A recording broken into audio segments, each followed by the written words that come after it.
প্রদীপ পালের নিবেদন রইল, কৃষ্ণকে সেবা করুন আর না করুন, ভগবানকে সেবা করুন আর না করুন, বাড়ির দুটো ভগবানকে একটু সেবা দেবেন। যদি ওই সেবা থেকে বঞ্চিত হন, তবে কৃষ্ণ সেবা করে কোনো কোনো কোনো কোনো কোনো লাভ হবে না। আমার যিনি দাদু ছিলেন, খুব কম বয়সে বৃন্দাবন চলে গিয়েছিল। জিজ্ঞেস করেছিল বৃন্দাবনে, মহারাজ এত কম বয়সে বৃন্দাবনে এলি? বলে আমার মা বাবাকে ত্যাগ করে এসেছি। কাঁদে নাই? বলে কাঁদছে। ফিরে যা, ফিরে যা, যেখানে মা কাঁদছে বাবা কাঁদছে, তুই বৃন্দাবনে চল, ফিরে যা, আগে অনুমতি নিয়ে আয়, তারপর আসবি। ওরা কেঁদে বেড়াবে, তুই বৃন্দাবনে কৃষ্ণ ভজন চল। বাড়িতে এসে কৃষ্ণ ভক্ত হয়ে গেছিল বাবা, নিরামিষ ভোজ হয়ে গেছিল, 100 বছর বেঁচে ছিল। আপনাদের কাছে নিবেদন রইল, আসল দেবদেবী দুটো যদি ভজন করতে না পারেন, তাহলে আপনার জীবন বেকার। পৃথিবীতে বাবা হলো খুঁটি ছাদ, আর মা হলো খুঁটি। এই দুটো জিনিস যদি ঠিক না থাকে, বাড়ির নিতাই গৌর হরি বল হয়ে যাবে। যেখানে কম বয়সের ছেলেগুলো আছে, প্রত্যেকজনকে বলবো একটি দামি কথা, নিজে যদি মনে করো আমার স্ত্রীকে ভালোবাসবো, আমার মা বাবাকে দূরে ঠেলবো, ঠকছো তুমি, ঠকাওনি তাদেরকে। তোমার ছেলে বড় হচ্ছে, তোমাকে দেখে শিখছে, তোমার রক্তের গরম যেদিন ঠান্ডা হয়ে যাবে, সেদিন তোমাকেও ঘর থেকে দূর দূর করে বের করবে। সেই দিন বুঝবে আজকের দিনের ফলটা তুমি ভোগ করছো। পরশু তারিখে একটি বয়স্ক মা আসরে এসে আমাকে বলছে, বাবা প্রদীপ, আমার ছেলে ইঞ্জিনিয়ার, একটা ডাক্তার, একটা মাস্টার, কেউ খেতে দেয় না। স্বামীর ভিটেতে আছি, অন্ন পাই, ডাল ভাত শাক এটা পেয়ে আছি, কেউ দেয় না বাবা, মাসে খবরটাও নেয় না। আমি জিজ্ঞেস করেছিলাম, মাসিমা অপরাধ নেবেন না, আমাকে একটা প্রশ্নের উত্তর দিন, পেছন দিকটা ফিরে দেখুন তো। পেছন দিক মানে? আপনি কি দিয়েছিলেন? আপনি দিয়েছিলেন আপনার শ্বশুর শাশুড়িকে? তখন মাথা নত করে বলছেন, বাবা ওইখানেই বোধহয় ভুল করে বসে আছি। আমি আপনাদের বারবার বলবো, ঠকবেন, বুদ্ধিমান দেখে শেখে আর বোকা ঠকে শেখে। বুদ্ধিমান দেখে আর শেখে, আর বোকা যারা হয় বারবার ঠকে তারপর শেখে। আপনাদের দেখে শিখতে বলছি, ঠকে নয়। একটা ছোট্ট নিবেদন আপনাদের সামনে, মায়ের মতো আপন পৃথিবীতে কেউ হয় না। রাত্রিবেলায় কীর্তন শুনতে এসছেন, যখন বাড়ি ফিরে যাবেন, যদি মাকে নাও দেখেন, তবু দরজাটা খুলছে আর বেরোচ্ছে একজন, তিনি মা। ছেলে যদি বাইরে থাকে, মা কখনো ঘুমোতে পারে, খালি উঠছে আর বসছে, আমার খোকা কখন ফিরে আসবে। প্রচন্ড বৃষ্টি হচ্ছে, ছেলেগুলোকে স্কুলে পাঠিয়েছে, মা খালি দরজাটা খুলছে, বজ্রপাত হচ্ছে। কি করছো গো?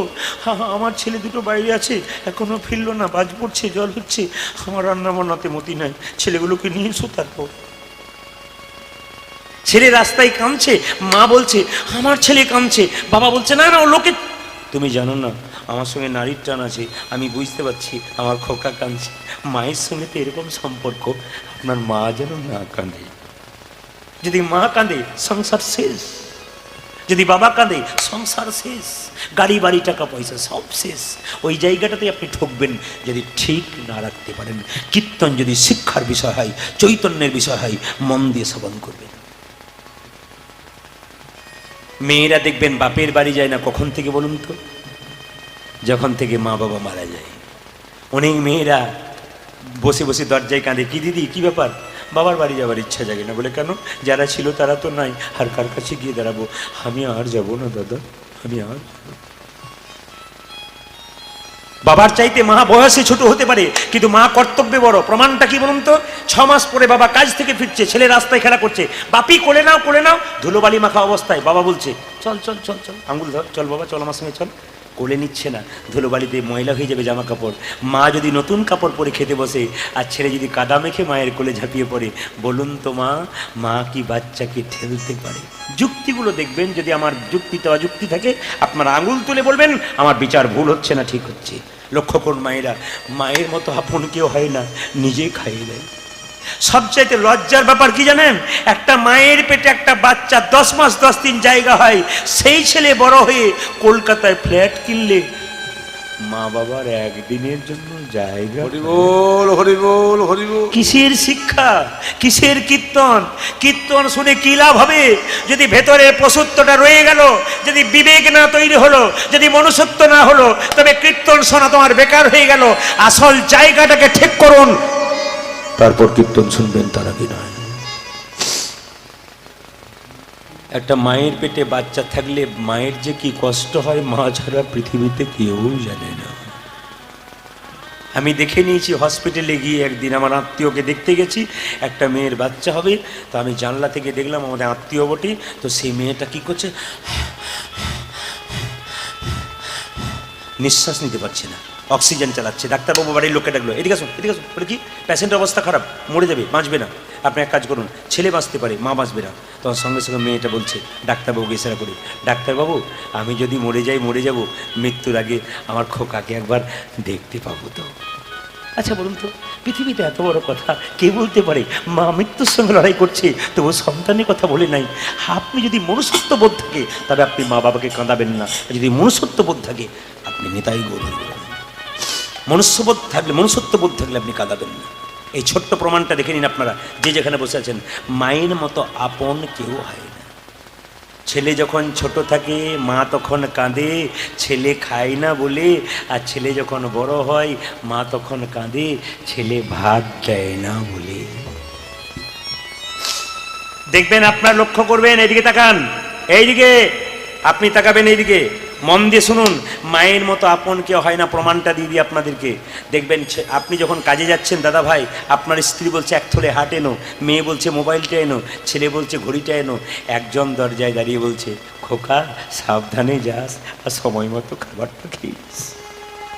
পৃথিবীতে এত বড় আপন আর কেউ নেই। এ সংসারে সবাই শুধু নিতে জানলো, কিন্তু কিছুই দিলেন না, অথচ আপনাকে সব দিয়ে গেল। এর নাম মা।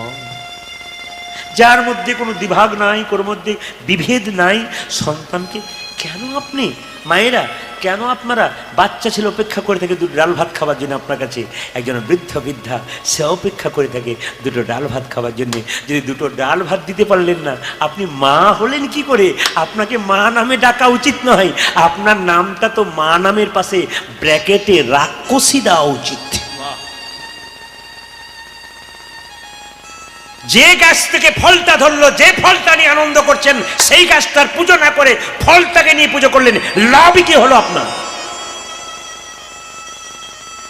যেখান থেকে আপনি স্বামীকে পেলেন, যার কাছ থেকে এত অক্লান্ত পরিশ্রম করে কর্ম করে স্বামীকে চাকরি পাই দিয়ে, যে তুমি স্বামীকে পেলে, কোথা থেকে পেলে? এই বিচারবোধ থাকলে তবে তুমি মা, আর এই বিচারবোধ না থাকলে তুমি তো মা নও, তুমি মা নামের কলঙ্ক হয়ে যাবে। মায়ের কথা বেশি বলবো না, শুধু একটা কথা বলে যাই, যাইসা কি তাইসা, আপনি ঠকালে আপনি ঠকবেন, প্রমাণ দেখে নিন। আমার পাশের বাড়িতে একটি ভদ্রলোক আর তার স্ত্রী এইটুকু বাচ্চাকে নিয়ে বাস করে দালান ঘরে, আর নিজের বাবা মাকে একটা খড়ের ঘরে কাঁসার থালায় দেয় না, পাথরের থালায় খাবার দেয়। ছোট্ট বাচ্চাটা বড় হচ্ছে, মাকে প্রশ্ন করছে, মা আমার দাদু ঠাকুমা কেন পাথরের থালায় খায়, ওরা কেন খড়ের ঘরে থাকে? সঙ্গে সঙ্গে মা বলে, চুপ কর, চড়িয়ে দাঁত ভেঙে দেবো, পাকা পাকা কথা এমন দেবো না, চুপ কর। কতদিন চুপ করিয়ে রাখবেন? কতদিন চুপ করাবেন আপনি? এখন ছোট আছে, চড়িয়ে দাঁত ভেঙে দেবো বলছেন। ওই ছেলে যখন বড় হবে, আপনি কখন, সেই ছেলে বড় হয়ে কলকাতা থেকে পড়াশুনো করে 21 বছর বয়সে যখন দুর্গা পুজোর সময় এলো, দেখতে পেল তার মায়ের বাবা মা এসছে, তাদেরকে কাঁসার থালাই দিচ্ছে, তারা দিব্যি খাচ্ছে, দালান ঘরে বাস করছে, আর নিজের দাদু ঠাকুমাটা বসে আছে খড়ের ঘরে দুটো পাথরের থালা নিয়ে খাবার জন্যে। 21 বছরের ছেলেটার বিবেকে লেগে গেল।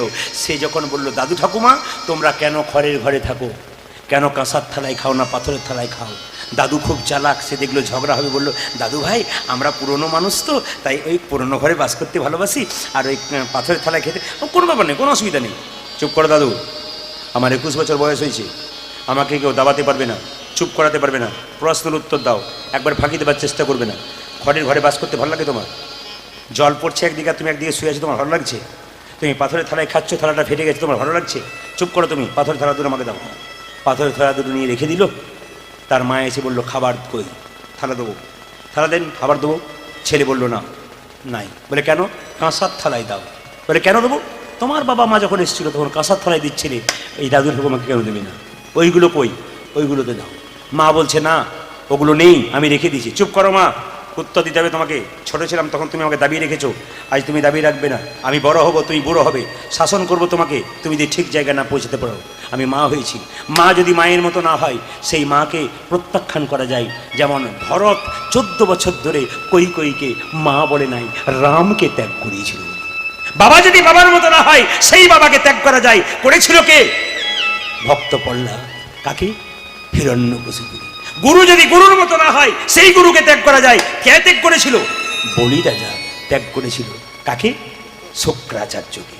যদি না হয় তাহলে ত্যাগ করা উচিত। বলল মা তোমাকে আমি ত্যাগ করব, আমি শাস্ত্র পড়েছি, আমি জানি, তুমি দেবে না কেন? পাথরের থালা বের কর। ও দুটো আর বের করব না, তুলে রেখেই দিলাম। কেন? আমার তো আস্তে আস্তে বয়স হচ্ছে, আমার যখন বিয়ে হবে তখন তোমাদের দুজনকে এই রুমটাতে আসতে হবে। কাঁসার থালা পাবে না, ওই পাথরের থালা দুটো পাবে। ওই জন্য যত্ন করে তোমাদের জন্য রেখে দিলাম। আপনাদের কাছে শুধু একটাই নিবেদন রইল, যে যেখানে বসে কীর্তন শুনলেন, যদি চৈতন্য আপনার থাকে তবে মায়ের মতো আপনার কেউ হয়।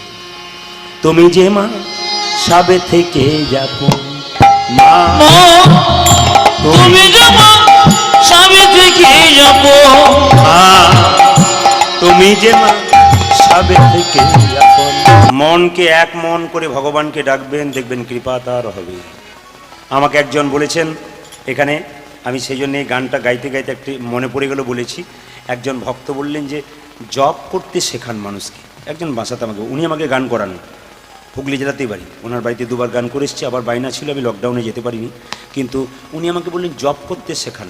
আপনার সবাই একটু আঙুলটা, ও ক্যামেরা দেখাচ্ছে, আলো দেখাচ্ছে, আপনার সবাই দেখবেন। করমালা জপ করতে পারেন। যদি কারো জপ করতে অসুবিধা হয় এমনিতে, তো জপটা আমি আপনাদের দেখিয়ে দিই। ও লাইট মারছে, সবাই দেখে নিন যে যেখানে আছেন। করমালা জপ মানে ধরুন আপনি বাসে যাচ্ছেন কিংবা ট্রেনে যাচ্ছেন, আপনি মালা জপ করেন, কিন্তু মালাটা ওখানে নিয়ে যাওয়া সম্ভব হয়নি। কিংবা শোচ, মায়েদের 4 দিন শোচ অবস্থায়, অশোচ অবস্থায় থাকেন। কিংবা ধরুন বাড়িতে বাচ্চা হয়েছে, কারো আঁতুর ঘর হয়ে গেছে, অশোচ কেউ মারা গেছে, সেই সময় কিন্তু মালা জপ যদি না করতে পারেন, সেই সময়টাতে আপনাকে করমালা জপ করতে হবে। যদি আপনি মালা জপ করতে না পারেন, লজ্জা লাগে আপনার, করমালা জপ একবার সুন্দর করে হিসেব মেরে দিন। আচ্ছা, এই আঙুলটার নাম কি? তর্জনী। এটার নাম কি?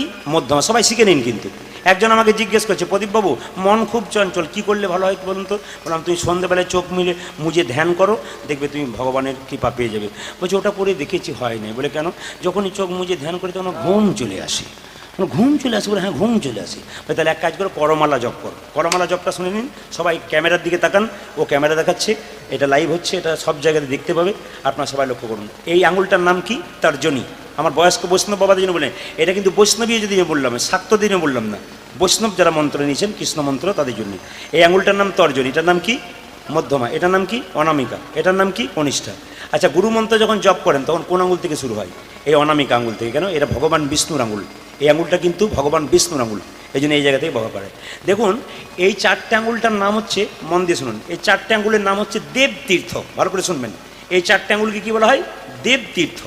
এবার দেখুন, এই 4টে আঙুলে কটা করে কর আছে? 1টা 2টো 3টে। তাহলে 4টে আঙুলে কটা হয় জোরে বলুন? ভালো করে বলবেন না, সবাই গুনে বলবেন। কটা হয়? 12টা। খুব সুন্দর হিসাব, কিন্তু ঘরে করতে পারেন বসে বসে, মাথা ঠান্ডা হবে, কৃষ্ণ কৃপা হবে। কটা বললাম? 3 4 12টা কর। আচ্ছা, এবার হিসাব করবেন, এই বৃদ্ধাঙ্গষ্ঠী থেকে আরম্ভ করবেন। এইদিকে এইদিকে শব্দ নয়, শুরু করবেন এইখান থেকে, এইখান থেকে, এই মধ্যম কর থেকে, মানে অনামিকার এই মাঝ জায়গা থেকে, ওপর থেকে নয়, নিচে থেকে নয়, কোথা থেকে? এই মধ্যম কর। কেউ কিন্তু এই জয়েন্টগুলোতে হাত দেবেন না, তাহলে অপরাধ হবে। ওপরও হাত দেবেন না, অপরাধ হবে। তাহলে এখান থেকে শুরু করবেন। হরে কৃষ্ণ কৃষ্ণ কৃষ্ণ হরে হরে, হরে রাম একটু সময় লাগবে। হরে রাম রাম রাম হরে হরে। সবাই আঙুল দিয়ে দেখে নিন, একটু টেস্ট করে দেখে নিন সবাই আমার সঙ্গে। এই আঙুলটা থেকে শুরু হবে কিন্তু অনামিকার এই মাঝ থেকে, এইটা হচ্ছে এই মাঝ থেকে। আবার এই নিচেটা 2 নম্বর, হরে কৃষ্ণ কৃষ্ণ কৃষ্ণ হরে হরে, হরে রাম রাম রাম হরে। 3 নম্বর, হরে কৃষ্ণ কৃষ্ণ কৃষ্ণ হরে হরে, হরে রাম রাম রাম হরে। 4 নম্বর, হরে কৃষ্ণ কৃষ্ণ কৃষ্ণ হরে হরে, হরে রাম রাম রাম হরে। 5 নম্বর, ওপরে ওপরে যাবে না কিন্তু, ওপরে নয়, এখানে হরে কৃষ্ণ কৃষ্ণ কৃষ্ণ হরে হরে, হরে রাম রাম রাম রাম হরে। এইবার দেখুন ওপরে 6 নম্বর, কৃষ্ণ কৃষ্ণ নিচে নামবে না কিন্তু, হরে কৃষ্ণ কৃষ্ণ কৃষ্ণ হরে হরে, হরে রাম রাম রাম হরে। 7 নম্বর, হরে কৃষ্ণ কৃষ্ণ কৃষ্ণ হরে হরে, হরে রাম রাম রাম হরে। 8 নম্বর, হরে কৃষ্ণ কৃষ্ণ কৃষ্ণ হরে হরে, হরে রাম রাম রাম। 9 নম্বর, হরে কৃষ্ণ কৃষ্ণ হরে হরে, হরে রাম রাম রাম হরে। 10 নম্বর, হরে কৃষ্ণ কৃষ্ণ হরে হরে, হরে রাম রাম। কবার হলো? 10 বার। এটা যদি ঘুরিয়ে 10 বার করেন, 10 10 কত হয়? 100। ঘুরিয়ে 10 বার যদি করতে পারেন, বস করতে পারেন, মানে 10 বারই করবেন। এইবার যদি 108 বার করতে চান, তাহলে 8 বার কোনখান থেকে শুরু করবেন? 8 বার শুরু করবেন এই 1, তখন মাঝ থেকে নয়, 1 2 3 4 5 6 7 8, নিচে নামবে না। আচ্ছা, এই দুটো লাগলো না কেন? এটাকে সুমেরু বলা হয়। এই আঙুলটা মধ্যমার দুটো, এই দুটো কেন লাগলো না? এটাকে সুমেরু বলা হয়। সুমেরু লঙ্ঘন করতে নেই, তাহলে পাপ হয়ে যায়। এভাবে আপনি যদি করমালা জপ করতে পারেন প্রত্যেক দিন বসে, আচ্ছা 10 বারই করুন না কেন, 10 বারই বসে বসে হরে কৃষ্ণ কৃষ্ণ কৃষ্ণ হরে হরে, হরে রাম। চোখ মুজে একবার প্রেম সে দেখবেন আপনার মন ঠান্ডা হয়ে যাবে। মনকে শীতল করার গোবিন্দ, যদি আপনার মালা ঝোলা নিয়ে যারা জপ করে তাদের তো আলাদা ছেড়ে দিন, ওদের কথা আমি বাদ দিচ্ছি। যদি কেউ না পারেন তাহলে করমালা জপ করেন। করমালা জপ বিধান কিন্তু শাস্ত্রে পরিষ্কার করে বলা আছে। তো আসুন, আজকে মুকুন্দ সরকার নাড়ু খাওয়াচ্ছে কাকে না? ছোট্ট গোপীনাথকে। কীভাবে খাওয়াচ্ছে? এইভাবে। সবাই করজোরে বসুন, সবাই মামা অন্তর মন্দির প্রেম সে একসঙ্গে। মামা অন্তর মন্দিরে জাগো জাগো জাগো মদন কৃষ্ণ গোপাল বাবা গোপাল মদন কৃষ্ণ গোপাল মম ধ্বনি অন্তর মন্দিরে জাগো জাগো মদন কৃষ্ণ গোপাল গোপাল মদন কৃষ্ণ গোপাল অন্তর মন্দিরে জাগো জাগো মদন কৃষ্ণ গোপাল গোপাল মদন কৃষ্ণ গোপাল অন্তর মন্দিরে জাগো জাগো মদন কৃষ্ণ গোপাল গোপাল মদন কৃষ্ণ গোপাল লয়ে রাধা বামে এসব ব্রজ ধামে লয়ের ধামে এসো ব্রজ ধামে লয়ে রাধা বামে এসব ব্রজ ধামে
এই জায়গাটি শ্রবণ করবেন, শ্রবণ করেই প্রসাদ পাবেন আপনারা। যখন মুকুন্দ সরকার সেবা করছে, মুকুন্দ সরকার গোপীনাথের সেবা করছে, পাশের গ্রাম থেকে ছুটে এসছে একটা বাচ্চা ছেলে, 6 বছর বয়স। কবিরাজ, কি আমার বাবার খুব পেটে যন্ত্রণা গো, একবার চলো নইলে আমার বাবা মরে যাবে। দাঁড়া দাঁড়া দাঁড়া, এই এত ছটফট করছিস কেন রে, এত চঞ্চল কেন, চুপচাপ বস। না না, আমি তো গোবিন্দের সেবা করি। আরে পরে করবে, আগে জীব সেবা। চুপ কর, আমি পুজো করবার জন্য কোনো ব্রাহ্মণ রাখিনি। চিৎকার করি, আমার বাবা যে মরে যাবে গো, আমার যে পৃথিবীতে বাবা ছাড়া কেউ নাই। এবার সবাইকে বলবো, এই জায়গাতে নাড়ু খাওয়া শুরু হচ্ছে। এই নাড়ু প্রসাদ আপনারা নেবেন। এখানে আমি আমি বারবার বলবো, একবার করজোরে বসুন। নাড়ু প্রসাদ শুরু হচ্ছে, রঘুনন্দন নাড়ু খাওয়াবে গোপীনাথকে। সবাই দর্শন করুন, এই জায়গাটা দর্শন করতে হবে সবাইকে। আর বাতাস যদি আপনার কেউ না পান, তাহলে বাড়িতে হরিলুট দেবেন বৃহস্পতিবার দিন, ওই বাতাসে আপনার বাচ্চাকে খাওয়াবেন যদি কেউ না পান। সবাই করজোরে বসুন, মাথায় একটু কাপড়গুলো নিন মায়েরা, সবাই ভক্তি করে নিন। দাদা ভাইয়েরা বৈষ্ণবরা যারা আছেন তারা নিচ্ছেন, আমার বাবাকে প্রণাম জানাই। একটু মাথায় নিন, শিখে নিন ওনাদের কাছ থেকে। সবাই লক্ষ্য করুন। রঘু, আজকে তুই পুজোটা কর। ছোট্ট রঘুকে ডেকেছে। রঘু বলছে, বাবা আমি যে মন্ত্র জানি না, মন্তর মন্তর মন্তর, শুদ্ধ মন যদি থাকে তাহলে মন্ত্রের কি দরকার হয়? ওরে ভক্ত প্রহ্লাদ হাতে ভগবান খেয়েছিল, ধুবের হাতে খেয়েছিল, তোর হাতেও খাবে। খাবে? বলে হ্যাঁ, আমি সেটা বাবাকে চিকিৎসা করাতে চললাম। তুই এক কাজ কর, তুই আজকে পুজোটা কর। ছোট্ট রঘুনন্দন মায়ের কাছ থেকে প্রসাদ এনে মন্দিরে বলছে, ও গো গোপীনাথ ঘন সবাই দর্শন করবেন করজোরে বসে। ছোট্ট 5 বছর বয়স রঘুনন্দন গোপীনাথকে নাড়ু খাচ্ছে, সবাই দর্শন করুন। ও গো গোপীনাথ ঘন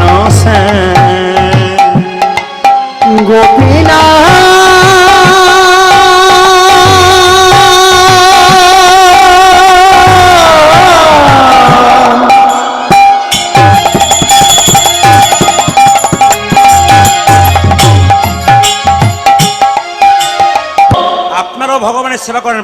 5 বছরের বাচ্চারা বলছে, ওগো গোপীনাথ, বাবা তোমাকে সুন্দর করে সাজাইয়ে দেয়, আমি তোমাকে সুন্দর করে সাজাতে পারলাম না। তুমি নাকি প্রহ্লাদের হাতে খেয়েছিলে, ধ্রুবের হাতে খেয়েছিলে, আমার হাতে খাবে না কেন? বাবা তোমাকে তুলসী পাতা দেয়, আমার তো তুলসী পাতা নেই। তবে যার এ জগতে তুলসী পাতা নেই, ছোট্ট রঘু বলছে, সে যদি মন তুলসী গোবিন্দের চরণে দেয়, সেটাই গোবিন্দ গ্রহণ করে। যদি চন্দন নাই বা রইল, যদি কোনো ভক্ত ভক্তি চন্দন গোবিন্দের চরণে দেয়, তবে গোবিন্দের কৃপা হয়। যদি গঙ্গা জল নাই বা রইল, 2 ফোঁটা নয়নের জল দিয়ে চরণ সেবা করে। তুমি খাবে গোপীনাথ, এই যে তুমি নাড়ু খাবে না? তুমি ও বুঝেছি, বাচ্চাটা বলছে বুঝেছি, তুমি নাড়ু খাচ্ছ না কেন? দরজাটা হাঁ করে খোলা আছে, তোমার লজ্জা করছে। এই দেখো দরজাটাকে দরজাটাকে বন্ধ করে দিলাম। যে না দরজাটা, তোমার হাতের বাঁশিতে অসুবিধা হচ্ছে, আচ্ছা বাঁশিটাকে খুলে দিলাম। ও মা চূড়াতে অসুবিধা হচ্ছে, চূড়াতে খুলে দিলাম। এবার গোপীনাথ নাড়ু খাও। ছোট্ট রকম বলছে, ও গো গোপীনাথ ঘন তুমি নাড়ু খাবে না? আচ্ছা তুমি যদি নাড়ু না খাও, বাবা আমাকে বলেছে ভক্ত প্রহ্লাদের হাতে খেয়েছো, ধ্রুবের হাতে খেয়েছো, তুমি যদি না খাও তবে তোমার পায়ে আমি মাথা ঠুকবো। পাথরের পায়ে রঘুনন্দন মাথা ঠুকছে। গোপীনাথ গোপীনাথ গোপীনাথ, রক্ত আর চোখের জলে মন্দির ভেসে যাচ্ছে। পাথরের গোপীনাথ বলছে, রঘুরে রঘুরে লোকে আমায় সোনার থালায় রূপোর থালায় পায়েস দেয়, কত পায়েস দেয়, আমি সেই পায়েস গ্রহণ করি। কিন্তু তুই তো পায়েস দিস না, তুই তো চোখের জল আর রক্ত দিয়ে আমার চরণ ধোয়াইয়ে দিলি। একটা নাড়ু যদি আমি তোর হাতে না খাই, তবে যে গীতায় আমার প্রতিজ্ঞা রবে না। আমি যে গীতাতে বারে বারে বলেছি, পত্রং পুষ্পং ফলং তয়ং যো মে ভক্ত প্রযচ্ছতি তধাম উপরিতমস্মানি ব্রতাৎ। কেউ যদি আমায় ফুল দেয় তাই গ্রহণ করি, ফুল না পেয়ে পাতা দেয় তাই গ্রহণ করি। তুই আমায় চোখের জল দিয়ে রক্ত দিয়ে আমার চরণ সেবা করালি। একটা নাড়ু যদি না খাই, তবে আমার যে গীতাতে প্রতিজ্ঞা রবে না। যে যথামাং প্রবদ্ধন্তে তাং স্তে ভজন। শোনো, যে যেমন আমাকে ভজনা করে আমি তোমাকে তেমন ভয় ভালোবাসি। পেছন থেকে রঘুনন্দন গোপীনাথ হাত বাড়ি বলল, রঘুনন্দন নারু দে, রঘুনন্দন নারদে, রঘুনন্দন নারু দে, রঘুনন্দন নাড়ু দে রে। গোপীনাথ নারু খাও, গোপীনাথ নাড়ু খাও, গোপীনাথ নারু খাও, গোপীনাথ নাড়ু খাও। এই না বলেছে রঘুনন্দন নাড়ু দে, পেছন থেকে একটা একটা করে নাড়ু খেতে খেতে সব নাড়ু খেয়ে নিচ্ছে। গোপীনাথকে রঘুনন্দন জিজ্ঞেস করছে, হ্যাঁ গো গোপীনাথ, তুমি তো বাবার হাতে এত নাড়ু খাও না, আমার হাতে এত নাড়ু খাচ্ছ কেন? পাথরের গোপীনাথ বলছে, সবাই আমায় ডাকে রে রঘু, কিন্তু তোর মতো এমন করে চোখের জলে ভেসে কেউ ডাকে আমায় চোখে জলে ভেসে কেউ ডাকে না, চোখের জলে ভেসে কেউ ডাকে। ওই যারে চোখে জলে ভেসে কেউ ডাকে না। নেত্রে তলতে চোখের জলে ভেসে কেউ ডাকে না। রঘুনাথ কান্তে সবাই ডাকে আমার চোখে জলে ভেসে কেউ ডাকে না। কান্তে কান্তে সবাই ডাকে আমার চোখে জলে ভেসে কেউ ডাকে না। আরে কান্তে কান্তে সবাই ডাকে আমার চোখে জলে ভেসে কেউ ডাকে না। চোখের জল বুঝে কেউ ডাকে এইদিকে না।